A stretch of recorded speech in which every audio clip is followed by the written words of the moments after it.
storytelling game show. My name is Christine Blackburn, and you guys are in the right place for a great night of storytelling and comedy. We're better than Jeopardy. We're better than Wheel of Fortune. And we're certainly better than that Family Feud guy because we won't be kissing anyone tonight. Listen, you guys, this is going to be a blast. Thanks so much for tuning in on Facebook and also on YouTube. Feel free to leave comments in the chat room and let us know what kind of stories you would like to hear, because if our contestant lands on the topic audience, well, then it's your opportunity to put in your story suggestions, and our expert judge will make sure that one of them is chosen for the contestant's topic. All right, you guys. And speaking of the Wheel of Stories, this is the Wheel of Stories. There are 12 permanent topics on the Wheel of Stories, like holidays, mom, drunk tank, and our new story topic, pandemic. Our contestants are going to be playing 2 rounds of the game tonight. The first round is a 1-minute story, and the second round is a 2-minute story. And we're excited to get this party started. So let's bring on the expert judges right now. All right, you guys, the first judge coming on the show tonight, he's a regular on the show. He's a comedian and a writer. He wrote on At Midnight for the entire time. And he also is an announcer for the LA Derby Dolls and one of the funniest guys you'll ever follow on Twitter. Please welcome Blaine Capatch.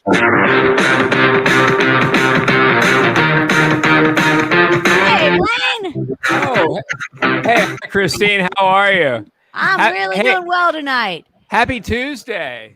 How's your Tuesday going? Well, Tuesdays are always interesting for me. I woke up and turned the clocks back, which I know we do. Okay. Oh, that's always a good move. I turn my clocks back every morning, Christine. Yeah, I think it's a good idea. It's part of my routine. Yeah. Yeah. Hey, let everybody know who's sponsoring the show tonight, Blaine. Well, we're brought to you by Phelps Bar, wheat, barley, and steak. Everything you need to get 8 or 9 gold medals and whatever the other thing he has. We're also brought to you by Chips and Salsa Ahoy. 2 great tastes that I don't need to tell you are together. Chips and Salsa Ahoy. Christine? That sounds tasty. All right, you guys, this next judge coming to the stage, he's a comedian and a writer and an actor, and you've seen him on Curb Your Enthusiasm, and now he has a fabulous podcast called The Mental Health Comedy Hour with Jennifer Scolari. I never miss an episode, and if you happen to be a Sopranos fan, you may remember this young man from episode 2, way back, episode 2, as the comedian that performed for Richie April's homecoming party after his release from prison. After making several unfunny jokes, Silvio Dante tells the comic to get off the stage, and he introduces the big girls. Here he comes right now, you guys. My brother from another mother. We share the same birthday. Crasnick.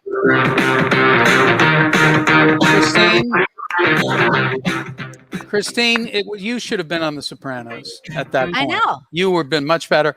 I swear to God, I saw 50,000 naked people in a steam room, and that was basically what the scene was. It was at the Bada Bing Club. Well, sure. Performed at the Bada Bing, and all I can say to you is bada boom. Oh, no, wow. what I can say is my hairstyle tonight is from Bachman Turner Overcomb. So I hope you enjoy that very much. Bachman Turner Overcomb. You just ain't seen nothing yet. That's true. It's in so many ways. You got to take care of business. You know what I mean, Ed? TCB. All right, you guys. Our final judge coming to the stage. He's a comedian and an actor and an author and a writer and a comedy historian. He's also a podcaster and a musician, and he's noted for numerous stand-up comedy appearances in clubs and theaters and on television. He also wrote a biography of Pistol Pete Maravich. That's a baseball player for all of you out there. Why are you saying no, Ed? I'm just shaking my head to see if it still works. Yeah. He was also a supporting actor in The X-Files, The Larry Sanders Show, Curb Your Enthusiasm as well, and also on the show Crashing, Silicon Valley, Legally Blonde, and on the big screen, Legally Blonde, 50 First Dates, The 40-Year-Old Virgin, and Step Brothers. I know. He was also the head monologue writer for NBC's Late Night with Jimmy Fallon in its first season, and he co-produced the Emmy Award HBO documentary The Zen Diaries of Gary Shandling on HBO, like I said. And this summer, new documentary coming out, guys, by Wayne Federman, and it is about our friend George Carlin. So we're excited to hear or to see that. And we're also excited about Wayne's brand new book out right now, The History of Stand-Up Comedy. Please put your hands together for Wayne Federman.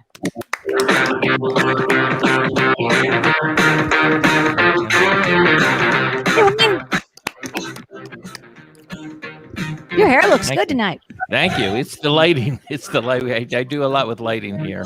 You notice there's no ring lighting. There's an octagon over there and what's another word? What's another word? What's another word for triangle? You got a hexagon. You got a trapezoid. You got your parallelograms. I was going for rhombus. I couldn't grab it. Rhombus. That was in my head. I couldn't grab it. That's where we're at. By the way, what's funnier? What's funnier, trapezoid or rhombus?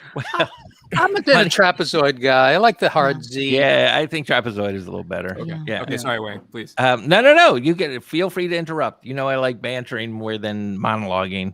My favorite part of the show already was that you said he wrote a biography of Pistol Pete Maravich, and Ed Crasnick starts shaking his head, and he goes, "That's a baseball player." And she goes, "Why are you shaking your head?" And I thought Ed was going to go, because he's a basketball player. But Ed didn't. He was just like, no, I can't even believe. You got to go the other way. Always the other way. Zig and zag. I learned that from Andy Kindler. He's in the history of stand-up, of course. So as the word baseball was coming out of my mouth, I said to myself, that doesn't sound right. But so I went with it I like was committed. Yeah, of course. That's how they do it. Robin Williams made a career out of that. That's it. Yeah. All right, you guys, we're playing 2 rounds of the game tonight, like I mentioned. And in the event of a tie, we'll go to a spin-off round. And as you know, the judging is based on 3 things: the actual story, the ability to stay on the topic, and the time. The contestants are responsible for their own time. And if they go over their time, they're going to hear this. Wow, that's pretty aggressive. Happens, that's pretty aggressive. That's it. We go straight to the judges. It's almost hostile, right? Blaine, that's a little hostile. It's a little hostile. It's angry. It's very, very triggering because my parents were killed by broken glass right in front of me when I was a kid. Oh my God. Hey, listen, everybody out there in By the way, chat room. Only it's triggering for me also because the guy Glass from the New Republic who wrote those articles that weren't true, that triggers me as well. Wish you can remember his first name. What was it called? Ira? Was it Ira Glass? I wish it was Ira Glass. from WBZ Chicago. Okay. I'm the king of not knowing things tonight. All right, let's keep going. Do you know this person? Ed, do you have a glass joke? I have glass half empty, half full. With me, the glass is shattered and people are cutting themselves. That's my whole. That was one of my early jokes from my act. Yeah, setting up You guys are fantastic. We should go out and have drinks, just like the Match Game panel. They used to go out all the time. Hey, who would you be in the Match Game panel, Ed? Brett Summers. No, I'd be Brett Summers. Oh, I see. No, I'm Brett Summers. No. I want to watch you 2 fight. Oh, yeah. I want to watch you 2 fight. Fight. Okay. Brett Summer fight. In my right hand, I hold the Story Smash Can of Truth, and all 4 of our contestants' names are in there, and we're going to get this show started right away and bring up our very first contestant. And I do want the contestants to remember to have good luck, and remember, we do fact check all the stories. All right, you guys, the first person coming out of the can of truth is... Oh, all right. Now, this girl, she started doing improv and sketch comedy in Minneapolis at Dudley Riggs Theater. And she moved to Los Angeles in 2014. She's an actress, a stand-up comedian, and a writer for Netflix and Paramount. And she lives in Sherman Oaks with her husband, her daughter, and a little tiny dog named Yogurt. Please welcome Dawn Brodey. Woo!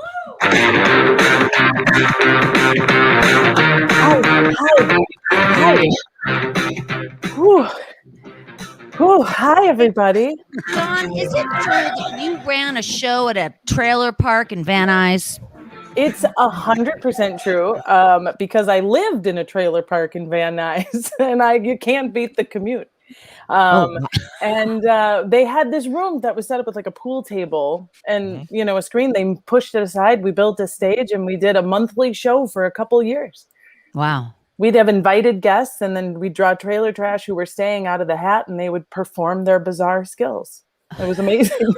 Love it. We had a guest, a regular possum, as a guest. A real possum? A real possum. Was his name in the hat? Occasionally, his name was Mr. Buttons, and if he would have been drawn, he could have wowed him. Don't doubt Mr. Buttons. He comes up early. Hey, can I go on early? I have some garbage to go through later. I'm nocturnal. I just woke up. Yeah. All right, you guys. Sounds like a combination of the Antiques Roadshow and the Gong Show.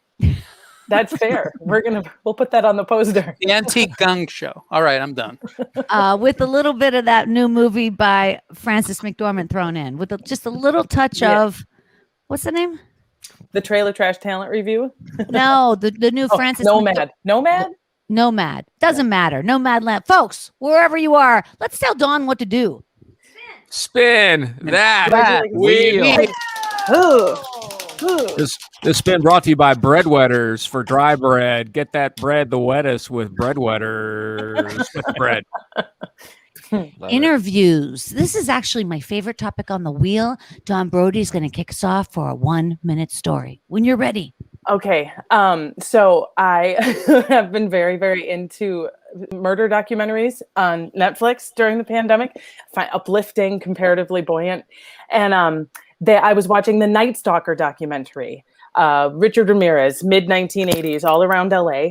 And like Richard Ramirez totally, like what little we knew about serial killers, he was so hard. He killed men and women and old and young and different weapons and no fingerprints.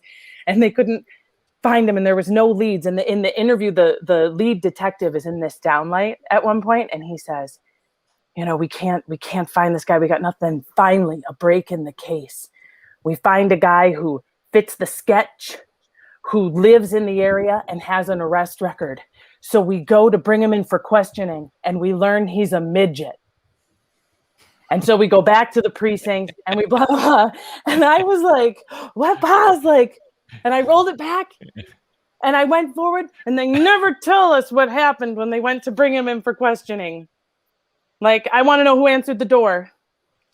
What did they say when they saw him? All right, look at that 105. Ed Crasnick.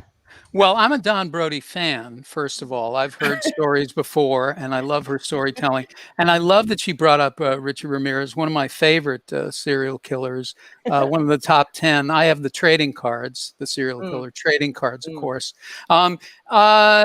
I thought it was Kolchak the Night Stalker because his nickname was the Night Stalker. That's absolutely true. But Dawn, I love your enthusiasm. I love your topic choice.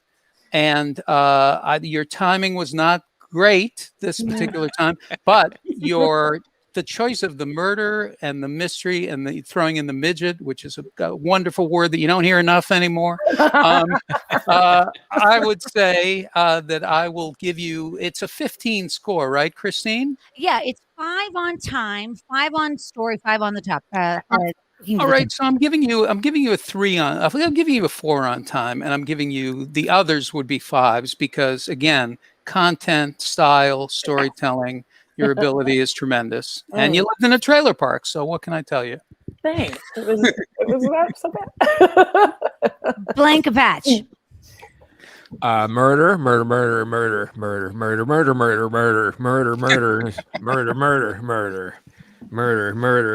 Richard Ramirez, murder. Really good at murder. Richard Ramirez, He was very good at murder. Yeah, it's like you just reminded me, like when I was in high school, like I had posters up. Yeah, I was like, Ed, I have a Funko Pop of Richard Ramirez. It's really good. It killed my Racer X and my Felix the Cat Funko Pops. R.I.P. Pop. I'm gonna take a point off for saying the M word and 14. 14. Wayne Federman. I'm gonna first of all I go the score right away. I'm gonna go 14 for the same reason that Crasnick did for the 3 M's: murder, midget, and McGavin. Darren McGavin played that character, if I'm not mistaken. So that was an incredible story right off. I mean, you're the first one up. It's always the toughest spot. My one question for you is, living in a trailer park, I know you said trailer trash. Is everyone there considered trash? Is there hierarchies of levels of garbage there, or do they think of themselves that way? I don't want to shame anyone just because they happen to be at this point in their life not be able to afford a house with a foundation. Well, and that's sometimes, and that's kind of the beauty of the trailer park. And I used to live on a boat, and marinas were the same way. Some people are there because it's the last stop, and this is all they have. And some people are there with yachts, with $100,000 trailer that pulls in, and but everyone shares the same clubhouse and showers in a community shower. So there's a kind of, we're all one here, which is of course bullshit, but in a way it's kind of beautiful. I love it. I actually like whenever I'm in like a small, like a van or trailer, and I'm bringing kids in. Whenever I'm like that in a small situation, it's I just love when things are like very intelligently set out. Like, the kitchen becomes the living room, and the bedroom that's also the den with the music room. Like, and like my RV was in 1972. Let me just tell you, they don't do it. You can't make it better. You can't use more space than they did in 1972 in these things, man. Yeah, they had to. They needed space in 1972. I was 28 in 72. Go ahead, Wayne. No. I just love it. Thank you for I'm just always curious about that. I really like the trailer park community shower porn. It's a whole thing. It's very varied. That a genre? That's a genre? It's TP. It's a few genres. You can come in a few different ways. TP, trailer porn. All right, you guys. Don's total score 42. It's a great score. That's a good score, right? No kidding. 42. Great way to kick us off. Thanks so much, Dawn Brodey. We'll see you in the next round. And the second contestant coming up to the stage right now. Oh, looky there. Now, this guy, he grew up with hippie parents, school bullies, and a smart aleck family. It's no wonder he became a pro wrestling manager turned teacher turned comedian. And now he's just trying to make sense of life. He's inspired by Jeff Foxworthy and George Carlin, and he's taking his lessons from life to the comedy stage at Flappers Comedy Club. Please welcome Beau Johnson. Beau!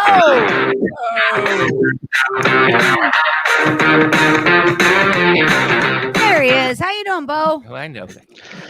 I just interviewed Wayne just a couple yesterday, 2 days ago, on the Hot Breath podcast.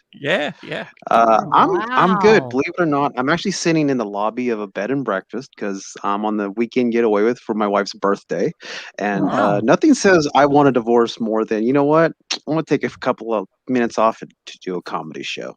Let me write that down. We appreciate you being here, friend. And let's tell them what to do right now, you guys. Spin that wheel. It's been brought to you by Entenmann's Impossible Pop'ems, cinnamon glaze and chocolate. Tastes like real meat. Entenmann's Impossible Pop'ems. Oh, look, the topics are scrolling on the bottom. I see what he landed on pandemic. This is exciting. It's a new topic on the wheel, but we've all been through it. So I know he's got a story. We'll get 1 minute on the clock, Beau, and whenever you're ready, we'll start. I'm ready. So going into a pandemic at the age of 39 is kind of an interesting thing, because what are you going to do when you're bored after a week? I know. Try weed brownies for the very first time. So I made a whole batch of weed brownies for the very first time, by the way, and I ate one. And I'm a very impatient person. Needless to say, the stuff wasn't working after about an hour. So what do? Get a second one.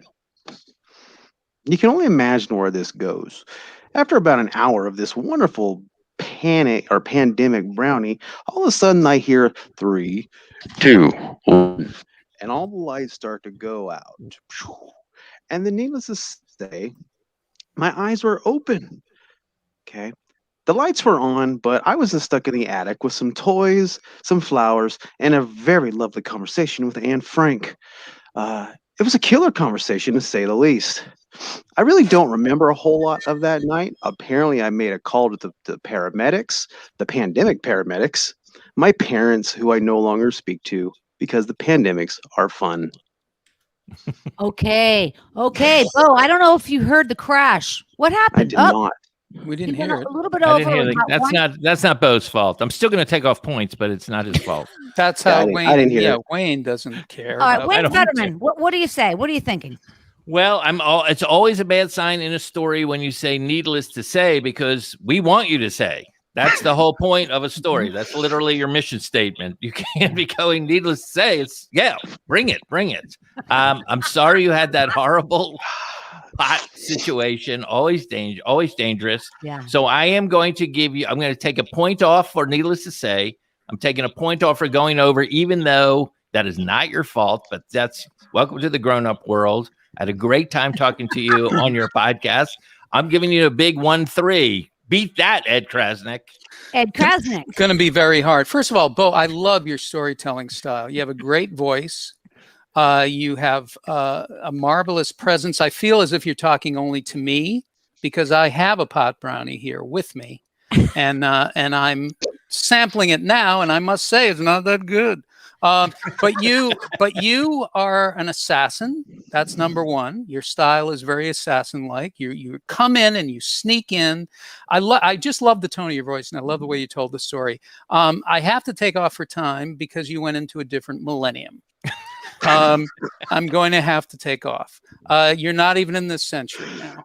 And then I would say content-wise, it's good. And I love that you threw in Anne Frank. There's nothing better to throw in Anne Frank as a zinger at the end. Yeah. You know, if you're looking for a zinger and you're in the attic, Frank it up. Okay. Well, frankincense. Well, at any rate, you have turned this pandemic into a candemic. And I love you. All right, I'm giving you a 13 overall. Oh, I'm echoing piggybacking. Wayne. You're I'm piggybacking. Yeah. 13. Blaine Capatch. I'm with Ed. You had a mesmerizing, hypnotic voice. I'm gonna take a. I love the story. I'm not a. I like marijuana. I don't like weed brownies. I think it's a waste of weed and brownies. But I love the story. I'm gonna take off a point for your mesmerizing radio voice. And I'm also going to. You're taking a point off for. I love the voice. Yeah. Yeah, it was. Yeah. Too smooth by half. I gotcha. And I also have to take a point off for the ghostly figure that was in the background right over your right shoulder. It was appearing in the window. Yeah, it was right back there. It would move really quickly side to side, and it kind of looked like it was going to come towards you, and then it stopped, and I couldn't take my eyes off it. So I'm taking a point off 13 points. Wow. The funny part is there's a ghost right over your left shoulder. I Oh no, love that's a child. Never Where? mind. Where? Who? That's a child. Look at that. All Yes, right. child. So Never mind. we're adding up the scores. Oh, look at that. Beau's total score 39. Yeah, Hi. 13 times 3. How are you, friend? Oh, it's so How's great. who? How's what? Who? Your son. came Oh, up. Jesus. Yeah, there's nobody here but me. Hi. Oh, they were. This is like the Sixth Sense now. Yeah. Does Oh, he they have, worked does it he out. have Never an seen ad it. for us, Blaine? Hmm? Does he have an ad for us? Can he tell us who we're being sponsored by? Probably by Minecraft, which is what do you got on your Minecraft there? You can't see it, but I have a bunch of tamed wolves. Tamed wolves. Love I it. like it. I like the wolves very much. Yeah. That's a good way to go to sleep. Put that on your mind. You probably can. It's just a light Yeah. screen. All right. Cool. All right, and gotta- look at this. Somebody So I gotta load up some Benadryl darts here. Somebody wants to tip the show, and that can happen. Yes. You can Oh do my that. You can God, tip the that's show. I too know good. it. There's a I Venmo. like how he said at some point. I think that's great. Well, yeah, that's the key at some point. But we're gonna show him where right now. Oh, Mhm. look at that. Oh my gosh, yeah, that's it. It's below Christine-Blackburn-2. I don't know if it works because nobody's ever done it, but if you're feeling, enthusiastic and What? spontaneous, well, then maybe you could try it out.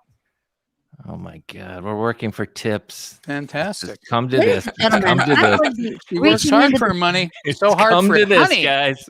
story Yeah. smash can of truth and pulling up our next comedian's By name. the way, And I while gotta you're tell reading you, that name, I just want people to know that I do write Anne Frank fan fiction professionally. It's a nice idea.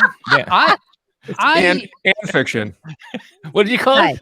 And fiction. Fan fiction. Very I good. have dyslexia, so I read The Dairy of Anne Frank. Oh, interesting. No milk at all. Couldn't No figure milk. it out. Wait, what about Couldn't- cottage cheese? Is she? It was a. I thought it was a real well written treatise on intolerance. Oh, perfect. Because Yeah. it's lactose and about anti-Semitism. Bringing it around. Bring it. Who's next? Who's next? check it out. Now, this contestant, he started his career at the age of 9, competing in a birthday talent contest doing ventriloquism. Now, he's performed at the San Luis Obispo Comedy Fest and the Best of Fest at the Burbank Comedy Fest. And you've seen him on AMC, IFC's comedy variety show, Sherman's Showcase. I love Yes, that show. That's a with great show. Diallo Riddle, yes. And he has also been heard on video games like Call of Duty, Black Ops 3, Fallout 4, and God of War, Ascension, and many others. Please welcome the very talented Dave Carter. Dave! And wealthy, apparently. Very wealthy. Hey, Dave! You guys are tiny on my screen. Yep.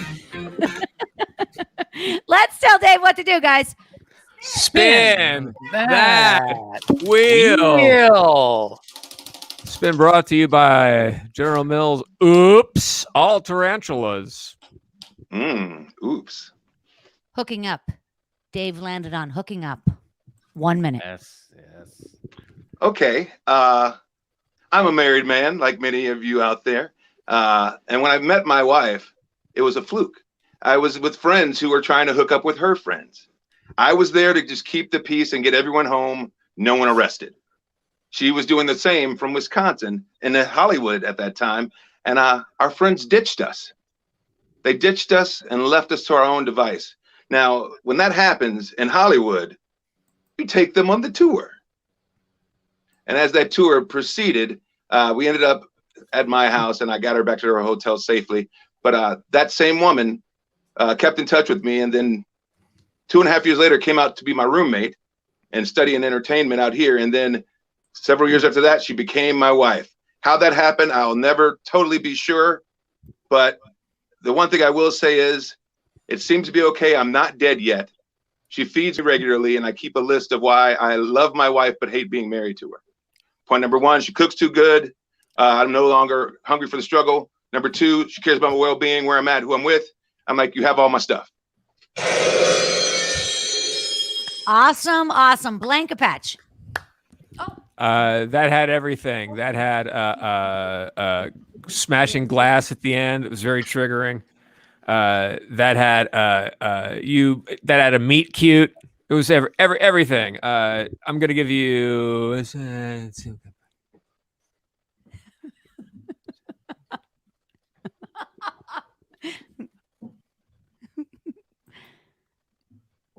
15. Wow. 15, great score. Federman. That's the highest possible score. You can't beat that. Nope. I am not going to give you. Can I do decimals? No. You know, it's been done before. It has been done. Okay. Well, I'm going to give you 14.5, which is very close to 15. I'm taking 0.5 off because I could see the ring light in your glasses. I found it distracting. Let's try to set that up a little bit, or a little more. You're a professional, right? You're exactly. I could see it's offsetting. It's like, but off-putting. I mean, so that's it. The story was good. So you married that lady? Yeah, that happened. Incredible. Wow. I have not. How long have you been married? 12 years now. 12 and a half. Oh, okay. Right. Great. Good for you. I don't know how it's lasted. Right. Wow. Wayne I'm even in it. Federman. I'm not Federman. married. No, You're I'm not married. successful. You're talented. You're handsome. Where is your wife? The search for Mrs. Federman continues. It's been going on for years now, It's tough. I'm tough. I know I see him on the surface like a nice guy, but there's some quirky stuff that you don't want to know about. Can they write in, Christine? Is Of there any way course. they can write in? Can you do a crawl on it? Can you have a Yeah, crawl? of course. Yeah, we need you to Venmo Wayne. Venmo Oh. your We need love tips to about Wayne. his missing wife.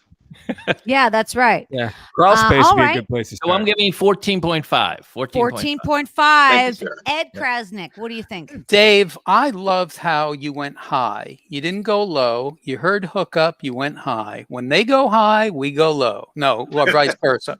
You and I loved your style of storytelling. You're very energetic, but yet you're very focused, and I can't relate to that at all. But you're great. And you have better credits than I do, and I've been in the business for 75 years. If only you could pay my rent. Oh, well, I might be doing it after the show, but because I may be moving in shortly. And I loved what you said about your wife and the grateful things, the things that you're grateful about. Because Dave, gratefulness will get you everywhere.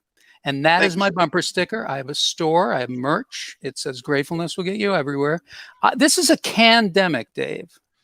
We're doing a candemic here. Now, the other thing that I want to say about Dave is I too see the ring light in his eyes, and it reminds me of a shot from the film Strangers on a Train. Because and for those of you Strangers on a Train fan, welcome. And also, Is that a Billy Wilder movie? no, that's Hitchcock. Oh, it's Hitchcock. Oh, I know. I'm thinking of Double Indemnity. Go ahead. Okay, sorry. No. But anyway, I loved everything. Your timing is excellent. I'm giving you a 15. If I could give you a 20, I would. And I will see you at the premiere. Thank you, sir. Wow. That's a Okay. great score. Yeah. We're going to be adding those totals up and you're going to see it. Oh my God, there it is. 44.5. It's By the way, can I perfect. tell you a crazy coincidence? 44.5 is Pete Maravich's scoring average his senior year at LSU. Oh my God. It's absolutely true. And his That is- number was 44. His Celtics number was 44. Yes, it was. That's insane. And I don't know his- what's going on, guys. I don't know. And he We're was the going through the ring pitcher. light of truth here, but it's insane. And he was the pitcher, right, Wayne? This is a very good pitcher at a 44-point average. All right, you guys, we've got one more contestant here in Oh, our first round. And so let's get to the final contestant. I already know who it is because there's 4 names total, and this is the last name. Now, she started doing improv and stand-up comedy in the mid-'80s when members of Robin Williams Improv Group taught classes in San Francisco. yeah. And she wrote jokes that Joan Rivers told on The Tonight Show with Johnny Carson. How about that? She's been seen on Wendy Williams' Street Talk, and she has performed stand-up all over the place. Please welcome the very talented Helanie Witt. Helanie! Hey, Helanie, how are you tonight? I used to see Ed Crasnick there too at that club, right, Ed? That's right. Holy City Zoo. Nice to see you, Helene. God damn it. That's terrific. All right, you guys, let's tell her what to do. Spin that wheel. Brought to you by Diet Charmin. Wipe the pounds away with Diet Charmin. Holidays. Helanie, you landed on holidays. You got 1 minute. Let us know when you're ready. Okay, I am ready. You know, I'm Jewish and I have 2 synagogues. One of them is a Orthodox synagogue with the Hasidic rabbi that my parents used to go to, and the other is a Reformed temple where the vaudevillians, Jack Benny, Bert Law, they all started that synagogue to go to Broadway and then come there to pray. So it's really true. And those are 2 synagogues I go to. But on Yom Kippur, oy vey, they're so different. One has a female rabbi. She went to school with Toady Field's daughter. She's totally reformed. She holds the microphone. The other one, they wouldn't touch a microphone. They wouldn't let ladies up on the beamer at all. And the one in Manhattan where the vaudevillians went, they break for lunch on Yom Kippur. They are so reformed. They have Toady Fields and the Friar Clubs in their stained glass windows. They don't have Moses and a menorah. I said, you worship Toady Fields and some rivers. You don't have the right kind of, and the books. The books go right to left to right. I don't know where I am. Then the rabbi says, I want to coach your mezuzahs. I said, oh, I'm way over time. I'm way over time. That's a weird thing to say to the rabbi, Wayne Federman. Well, I'm going to have to take a percentage of the point off. I couldn't have loved your energy more. That was phenomenal. I also used to go to the Wilshire Boulevard Temple out here, which was built by the Warner Brothers, and that's also reformed. I remember one time I went up to the rabbi. I said, Rabbi, why don't you wear a tallis? He said, stop calling me Rabbi, just call me Steve. I was like, okay, why don't I just call you Father and we'll forget the whole thing. So listen, that's from my act. You are incredible. I'm going to give you 14.7. 14.7 out of 15. Is that right? Can we do that? Is that insane? You just did it. You just did it, 14.7 because even though you ran the light like I'm trying to think like a comedian. I was thinking like a comedian who sees the light and just keeps going. But your energy was phenomenal. I loved it. I'll see you at the B'nai B'rith Association fundraiser. Ed Crasnick. Thank you. Well, everything is from right to left in my point structure here. I'm going right to left. It's a wailing wall of shame. Helene, first of all, I love the content of what you were talking about and completely related to it. LA is the only place where you can go to a temple, and I've literally heard this, and they say, now coming to the Bema, you've seen her in Remington Steele. Here comes, and I literally heard that. Here comes Elizabeth Berkley. And it's like she's going to do Adon Olam. It's crazy. Anyway, anybody who's watching this who's not Jewish right now is going to be crying. They're going to be the Jew hating will continue quite beyond this show. Let me tell you that. But at any rate, Helene, I loved it. I loved your, like Wayne says, your energy and also the specifics of what you were talking about. You're talking about specific people. Bert Lahr. You don't hear Bert Lahr on Story Smash. Not no enough. one's ever said Bert Lahr on Story Smash. Not enough. Not nearly enough. You don't hear Jack Benny. You don't hear the classics. Your story was a tribute to the age of comedy, the beauty of comedy, and the history of comedy. You respect it. You love it. You're very Hebraic in your approach, which I love. And it's the history of stand-up. Wayne, plug your book because there it is. Like Bert Lahr is in this book. It's incredible. She brought him up. Toady Fields in this book. Toady Fields, amazing. At any rate, I'm going to have to take off a little bit for time. Just a little bit, maybe a couple points. 2 points. I took off 0.3. I'll take off a point for time. Okay. But for your energy and your soul and your rachmunis, which is a great word, right? I would say that I'm giving you a 13. A 13. Yeah. All right. Now, Ed, I don't know if you knew this, but my boyfriend is Jewish and I am not. And that makes me a shithead. And a shiksi. Right. And a shithead. That's it. I got it. Shiksa. Skinhead. But now, wait a minute. Christine, let me say two things.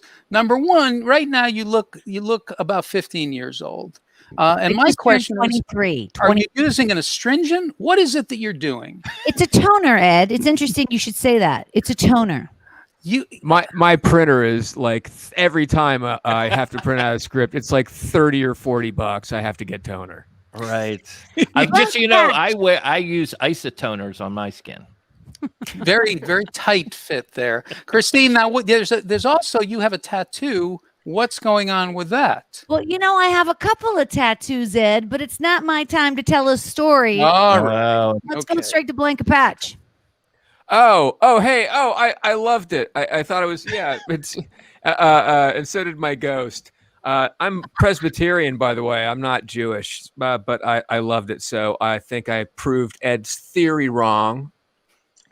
I loved hearing Jack Benny. I loved hearing Bert Lahr. I loved hearing Toady Fields. I flashed on the Hollywood Squares. It made me happy. I thought about spiral staircases. And you said Toady Fields, stained glass, which I thought was very intriguing. And then the glass thing happened. I just wanted to hear more and more. I didn't care about time. I'm going to give you a 15. Wow, look Wow. at that. It's a great score. We're going to total And them how all does up. that feel that you were the harshest on your own mishpucha? Well, listen, I wasn't happy with myself before the show. So right now, it's Mishpacha Mania over here. I've got Torah white out. I have all kinds of things going on. It's liquid parchment. Okay. I love it. Go I ahead. love it. Where's Go the ahead. score? Let's add them up. Oh, there we go. Helene's total score, 42.7. 42.7. Rasa. It's another great score. Fantastic. And guess what, everybody? That's the end of the first round. Oh, that's exhausting. Yeah. I know. What happens now? We take a Well, 10-minute now I break? put all the names back in the can of truth, and now we Right. pull the names again randomly, and they'll come on to tell a true 2-minute story. Ed Crasnick, who's coming on first? You know, I think Dawn Brodey has to come Oh my on. God! Yeah, And she was I first love last it. time. Love What it. is it? Come on, woo! The energy of Dawn Brodey. Goes back to 0. And her tattoos. Let her know what to do, guys. Man, that. Wheel. Can I somehow possibly put in for a new song for this show? Possibly. I will pay you for a new You can write song. it. You can All write right, it. I'll write a song. I'll write a You write a song. song for them. Hooking up. She also landed on hooking up. Oh, this is going to be good. I can see her eyes lighting up. The wheel is weighted. It's a I weighted am- wheel. I'll tell you what, actually, I was gonna figure out a way to like ham hand this story in tonight, but I Oh, think okay. hooking up is making it all really, really natural. Okay. Whenever you're ready, we'll start. Okay, so I don't know why being timed makes me so nervous. Hooking up. So today is Good Friday. I know y'all is Jewish, but and I'm Lutheran. This is the day that my parents in 1977 had the day off of work so that they could go to church, but they didn't go to church. According to my mom, they did all the laundry and made the beds. And this is how my mom told me this story when I was about 25 and she was going through a crazy divorce. She goes, we were making the beds and we looked at each other and we hadn't had sex in like a year. And we just did it. We did it right there on the room that would later be your room. And I got up and I went to the bathroom and I looked in the mirror and I said, Lana Adams, you are pregnant. And sure enough, there it was. And these are like the pregnancy tests of the 70s. Apparently she had to like pee into a shot glass and the ring showed up. And here I am. And I was born, so conceived on Good Friday and born on Pearl Harbor Day. And that was also because Lana Adams didn't know how to read holidays. She was apparently laid out in the room being done. They were like, yep, in fact, you are pregnant, Lana. And then you had to get a C-section. So pick your day, right? And she took a gander at the wall calendar and saw that there was red print on the page. And that sounds like a holiday. So she picked that day. And it was Pearl Harbor Day, a day that will kind of live in infamy, but worked for me. It was her third and final C-section. Which I'm very proud of. I feel like 3 C's is definitely above average. I love it. Oh, God. And I ran out of time. No, you did, but it was like 1:55. It was because I took my foot off the gas before I got to the red tape. It's sort of like classic blunder of a race. Oh, no, it was very good. It was 1:55. I'm sorry it zeroed out. Ed Crasnick, how many C-sections have you had? I have had 4 C-sections. 3 of them have taken. 1 has not. Oddly enough, it's an accident in my case. Now, Dawn, first of all, I love the detail. I love your mom, her prescient nature. She knew that she was going to be pregnant. And Lana Adams is such a great name. It's a wonderful stage name. It's a name that I've been using since my bar mitzvah. And I've been using it as the great Lana Adams because I like to give it a little extra zets. At any rate, I love the story. The timing was excellent. I was very interested in her relationship with your dad. The hooking up part of it was very interesting. Your tattoos remind me of the movie Once Were Warriors. It's very Maori of you, and I love those tattoos. And also you have a guitar behind you, and I'm wondering if we're going to hear you play it tonight. Audience, no. No, it would be so underwhelming. Well, I love the guitar behind your head. Behind my head is a picture of a rabbi kneeling in shame. So okay, I'm going to give you a 15 because you're brilliant, and that's the end of that story. Blaine Capatch. Great dismount with the 3 C's above average. That was nice. The fact that your mother could pick the day of her C-section was a little too Brave New World for my tastes. I like the way you started off being very confessional about the thing. That was very honest. And then you said pee into a shot glass, and I just wanted to yell out, how do you think this all got started? So I got to say it just there. I'm gonna take off a point because I want your lamp and I'll never have it. 14 points. 14 points. Federman. Well, I loved that story for a number of reasons. Obviously, I think it's your mom. I think we all like Lana Adams, right? Adams. Oh, man. I don't think you had to tell us that you weren't Jewish when we saw the tattoos, because I don't know if you know this. The Jews are it's not good with the tattoos. My sister married a Jew, and they made it very clear to me. They did. I love them. I love tattoos. But maybe that's why.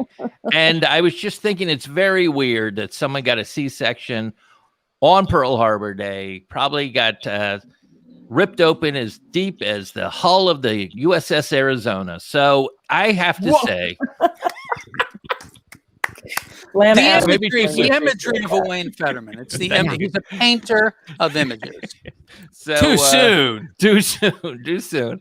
I'm going to give you a 14.6. 14.6. 14.6. That's a 15 great. out of 15. In the morning. 14. I can't give you the full 15 because you came up a little short at the end, but I just couldn't. I mean, I was really taken by that story. That is incredible. I love origin stories, right? Marvel has made a whole thing. You marveled the whole thing. That's an origin story. 43.6. That'll be added to Dawn's first score. No. Thank you. And now it's time to bring up our very next storyteller coming out of the Story Smash Can of Truth. Who's coming up? Who's coming up there, Blaine? Beau Johnson, come on down. You're the next contestant on Story Smash. Woo, there he is. All right, you guys, let's tell Beau what to do. Stand that wheel of fortune. Brought to you by Pepperidge Farm, 5-hour energy blasted goldfish. The old guy died. We do shit a little different here now. Pepperidge Farm, 5-hour energy blasted goldfish. Fish. Birthdays. This is exciting. Beau landed on birthdays. We've already learned that it's his wife's birthday, so who knows if he'll incorporate that into his 2-minute story. I will not be doing that. My birthdays were always very, very weird because my parents would spend a lot of money on my birthdays. Mainly because it takes a lot of Camel cigarettes to buy a 14-year-old that new Camel Joe jacket. Needless to say, they weren't very good with their money, and I said that word yet again. It's a terrible, terrible habit. But there's something interesting about when you have hippie parents that spend a lot of money on a Camel Joe jacket, because they also spend a lot of money on Cherry Garcia ice cream. It has nothing to do with the fact that it's ice cream and it's terrible chocolate ice cream. It's just the fact that, hey, they're Grateful Dead fanatics. So why not? So next time your little child has an actual birthday, why not just get them the chocolate cake, the Camel cigarette candles, with some shitty cherry ice cream that says Cherry Garcia. Terrible parents. Their better birthday celebration was the fact that when my sister was born, they obviously loved her a lot more than me. Because, well, guess what? They gave her up for adoption. Happy birthday, sister. Terrible woman. Ugh. Here's a child who got to grow up on a beach in Hawaii, spoiled, and never get to know the wonderful, wonderful birthdays of a Camel Joe jacket from a bunch of hippies who obviously have no idea what it takes to raise a child. Y'all have a great night. I'm way too early, aren't I? Crap! Well, grab a sponsor. Who sponsors your story tonight? Go ahead. I ended early, just like most young white men do. Oh man, it got racial. Grass got landing. racial. Grass landing. Why are you playing the sound now? He's already dismounted. That was me crashing through the window right next to me. I can't hear Christine. Here we go. There you go. Okay, so what do you say, Ed Crasnick? Well, first of all, again, that I love your voice. Secondly, you started down a road where I thought to myself, this is going to be really interesting. He's going to come around here. And then it got darker as it went on. All of a sudden, there's hippie parents who are going for a Camel Joe jacket, which I thought was kind of interesting. And then I thought he's got young parents. But then the sister was made up for adoption. And then it all kind of went to black. It kind of went dark. So you started out with, a Lasse Hallstrom approach. And then you kind of went into Cassavetes, I think, and it was a little too. If any non-film people are watching, I did Hallstrom and Cassavetes in a sentence. Anyway, I'm going to give you for timing. We have to take off a couple points for timing. So I'm actually going to take off 2 for the time because there wasn't enough time. We're going to let you try another story, but you have to do it in 32 seconds. No. And I think for the content, I'm going to give you a 14 for the first half and a 1 and I'm going to take off 2 for the second half. So I'm giving you a 12. So altogether, I would say the whole thing is going to round out to about 13.7. Right. 13 points, Wayne Federman. First of all, I love that everyone's adopting the decimal system. That's a story where it started out. I could see that it was like, okay, is he going to do it? Is he going to go it? And then all of a sudden, okay, this is a debacle or a fiasco. I don't know what's worse, a debacle or a fiasco, but something was happening there. Next thing you know, you're throwing your little sister under the bus. Anything. Yeah. I've been there on stage.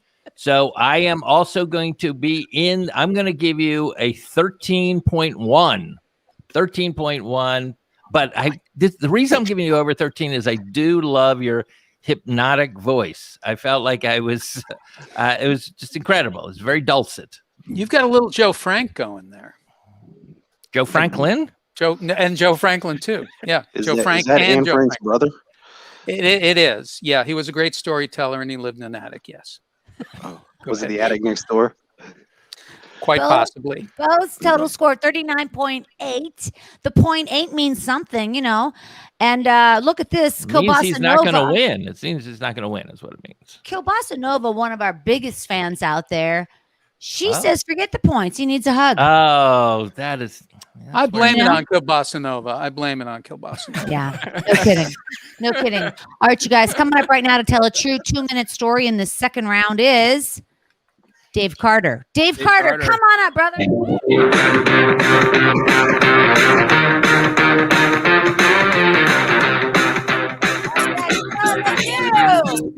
Spin. Guess the story smash. Stay at the Ravioli Time Inn in Little Italy. Come on in. Mama said she's gonna make you feel right at home. A Ravioli Time Suites, Mamma Mia. That's a spicy hotel room. In exchange for this announcement.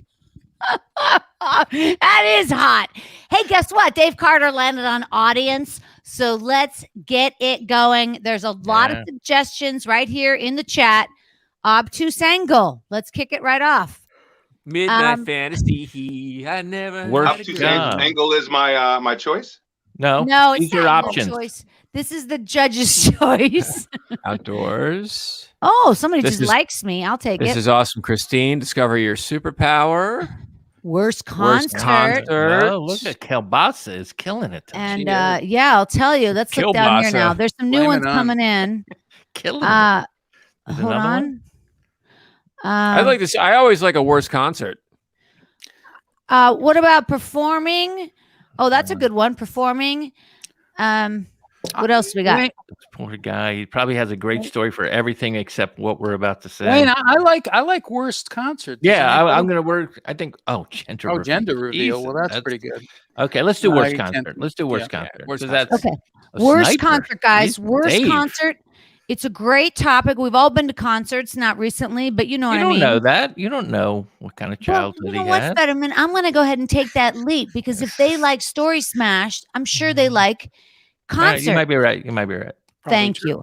All right, you guys, it's 2 minutes on the clock. Dave Carter, whenever you're ready. And remember, audience out there, let's all be real nice to Dave Carter because he just got this thrown at him and it's not easy. I want to say before I start, it's interesting that we're in the same order as last time. Yes, So, I thought. Isn't yeah. it? Yeah, but I'm ready to go. I haven't been to a lot of concerts in my life. I've been to several of good ones, but I haven't been to a lot. And when I was a kid, my mom's boyfriend, my dad passed when I was a child. He was a photographer and he always had passes for concerts. Oh. And one of my first concerts was Hall & Oates the Fierro tour with David Lee Roth opening.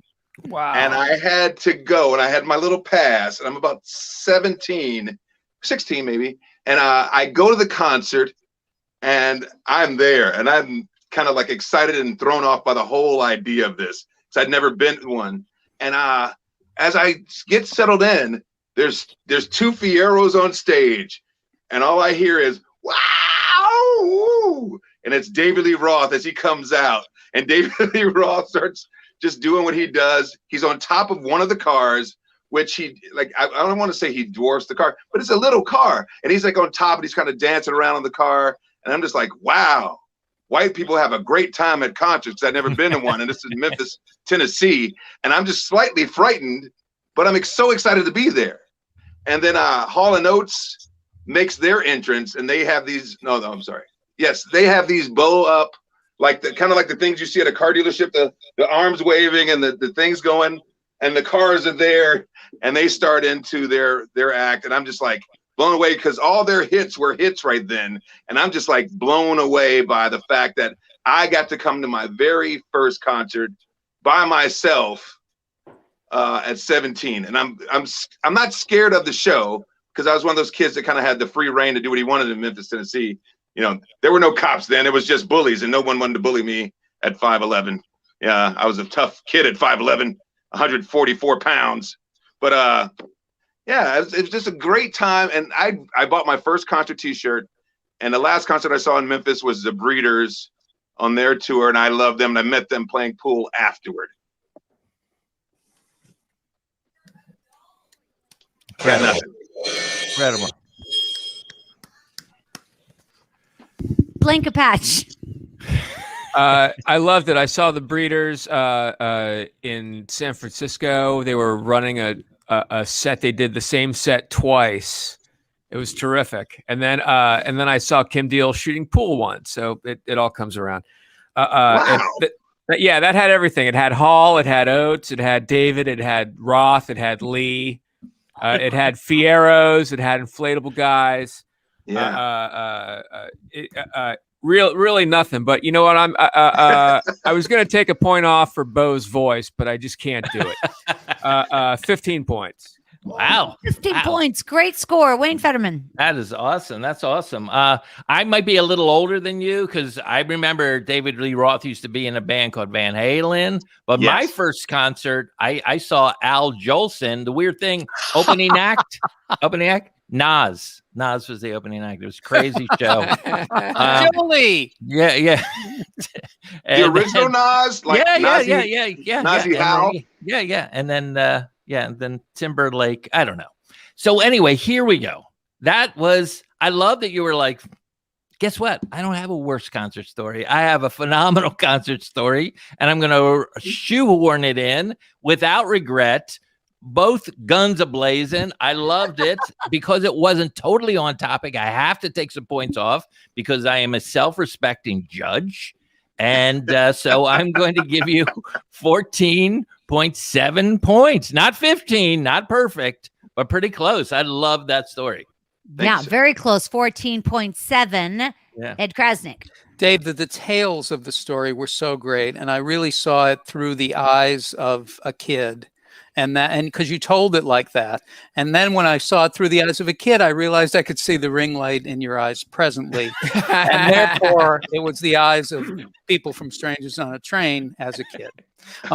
So anyway, I loved your enthusiasm. I loved your energy. And I could just feel what it was like to be a kid in a concert in this world and hearing the songs that were hits at the time. I love that. My first concert was Fleetwood Mac, the Eagles, and Boz Scaggs.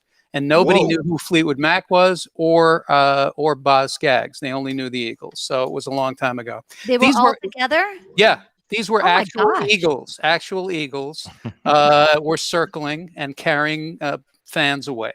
Now, but I really did see that, and it was amazing. But I saw the Grassroots actually forget the lyrics to their songs, and I had to help them out.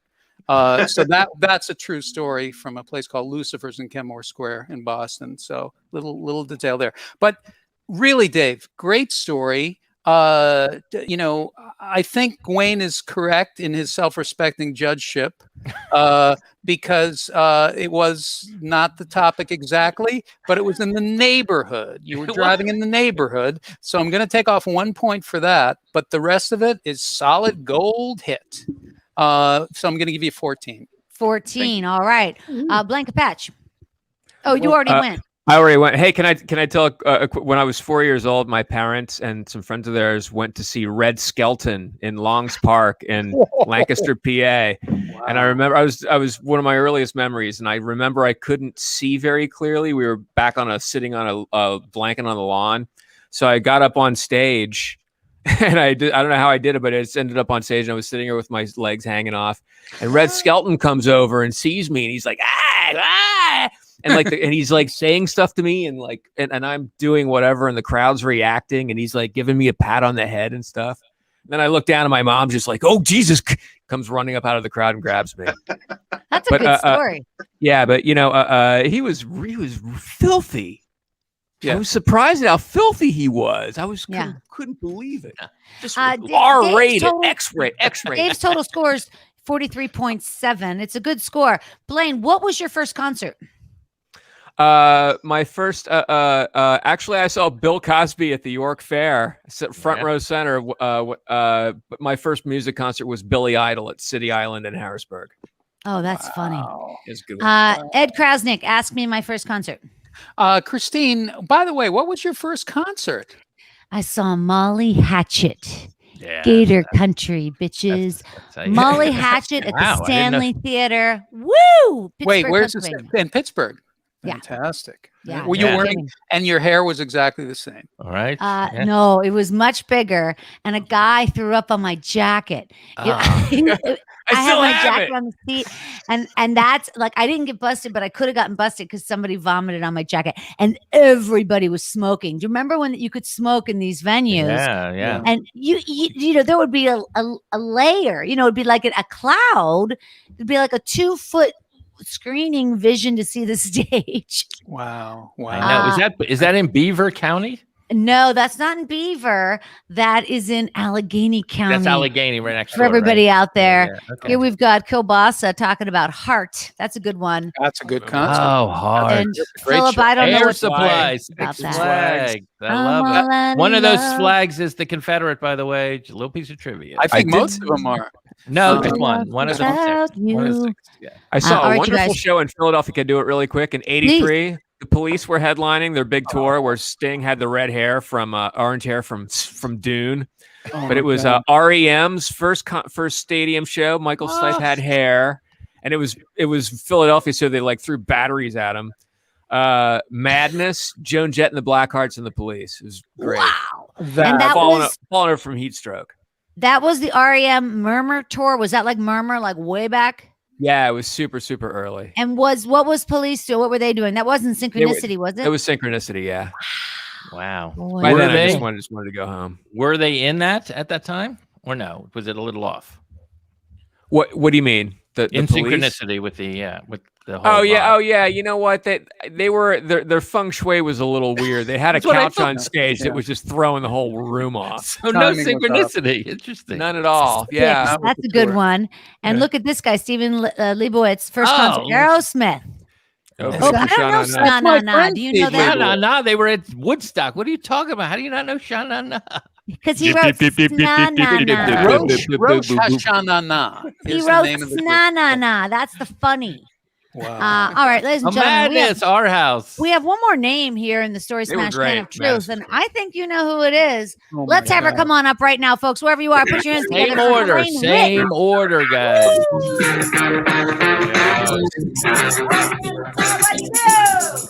Spin that wheel.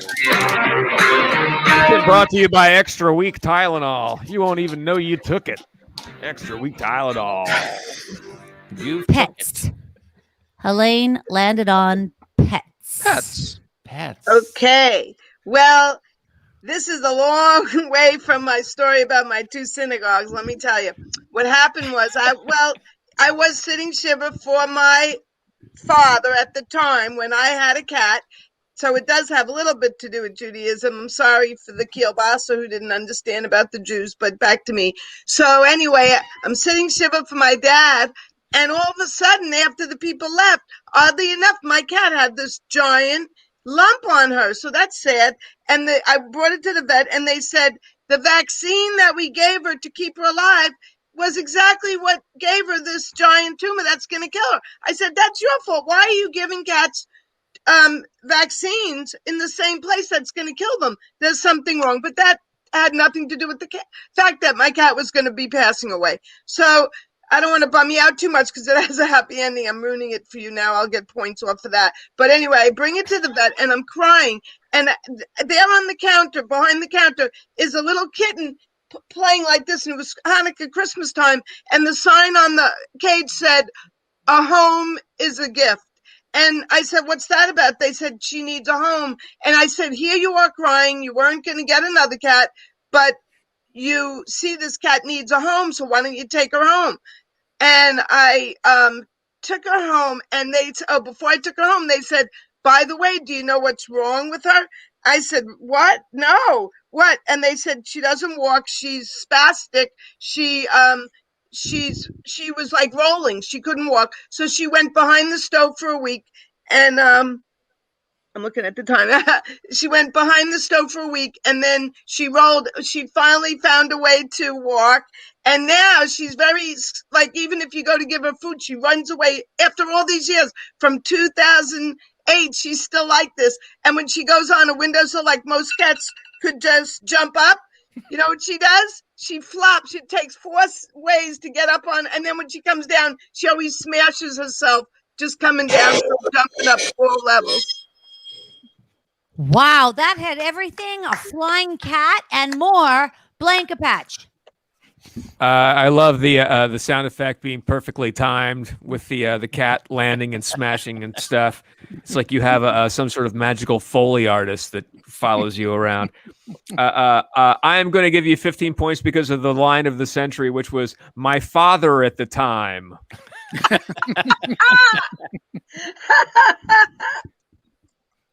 Ed Crasnick. Helene, I love your stories. You started with Shiva, and you think, okay, I love a good Shiva story and a good Shiva opening. And then you went to the cat who had a tumor, and then you were able to time travel because you were starting to talk about the fact that you were in trouble for the timing of your story, which I love because you're operating really on 4 different levels. It's like Inception for Jews. I loved it.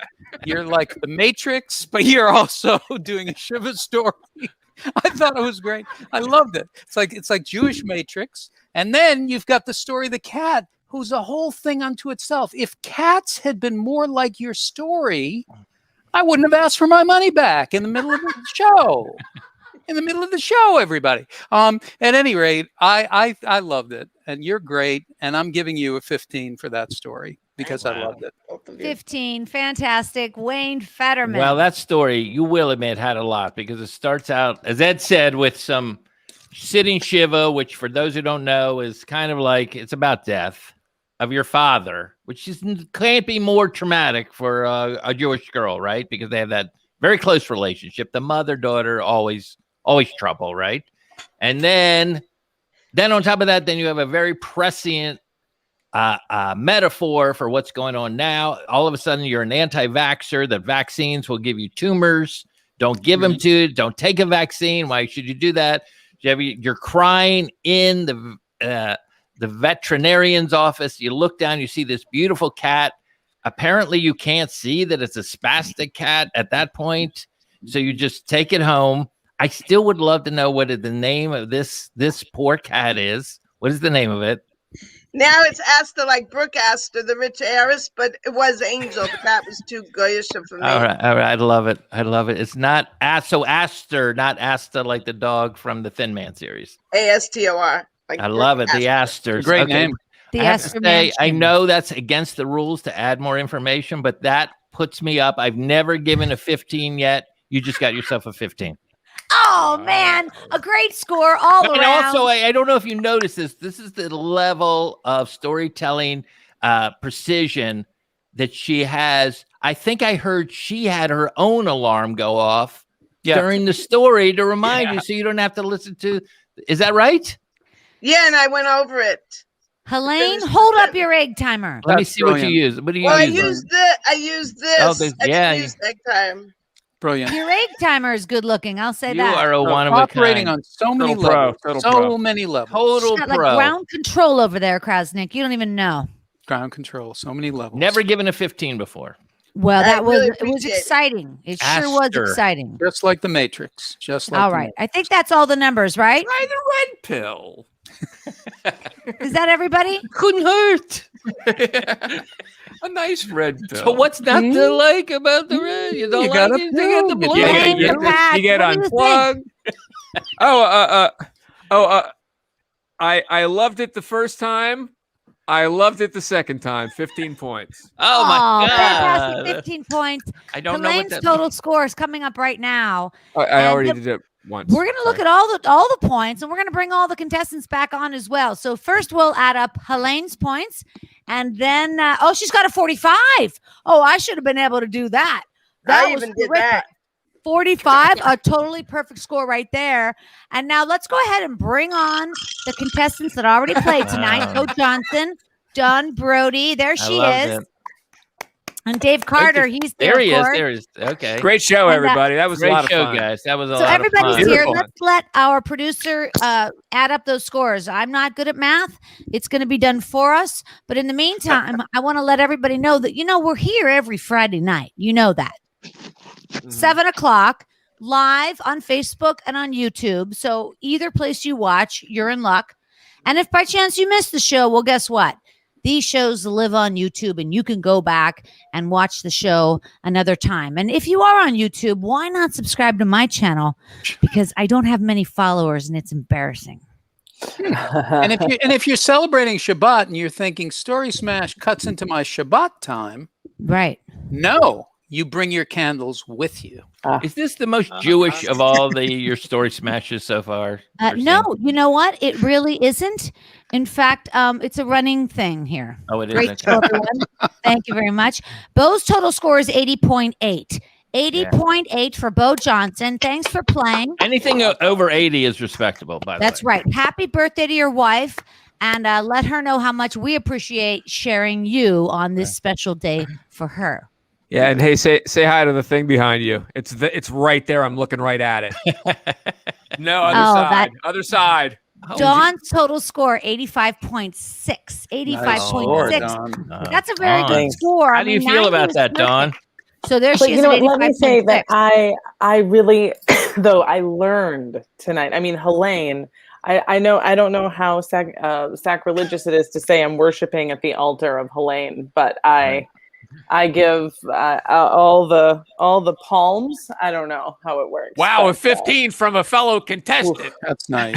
Yeah, terrific, Dawn. Thank you. Unholy. 85.6. Helene's total's 87.7. That's a huge number. Right. That's a really big number, Big Helene. number. Big number. By the way, I don't even know if I mentioned that the winner tonight is going to get $10. $10 in your Venmo account tomorrow from me. And listen, if you love this game, hey, why not tip me? He needs 10 bucks. 10 Speaking bucks. of Venmo, Let me break even, please. yeah, would you? For the love Actually, of God. Russell Martucci, some guy playing the game tonight. He tipped me already. I saw it. It came in. I'm thrilled. So thank you very much, Russell. And thank you, Jessica. It's a great game show. Don't I know it? Dave's total score is 88.2. Oh my gosh, that means Dave Carter is our winner tonight. That's a close game. That was a Fantastic. Thank you so much for playing. Amazing. Blaine Capatch, Ed Crasnick, Federman. You guys are terrific. And of course, to all the contestants tonight, big round of applause. Beau Johnson in the hotel lobby. Dawn Brodey with the guitar. We got Helene Witt, an amazing debut for Helene Witt. Hopefully you'll come back and play again. And to our winner, Dave Carter. Way to go, brother. My name is Christine Blackburn. Good night.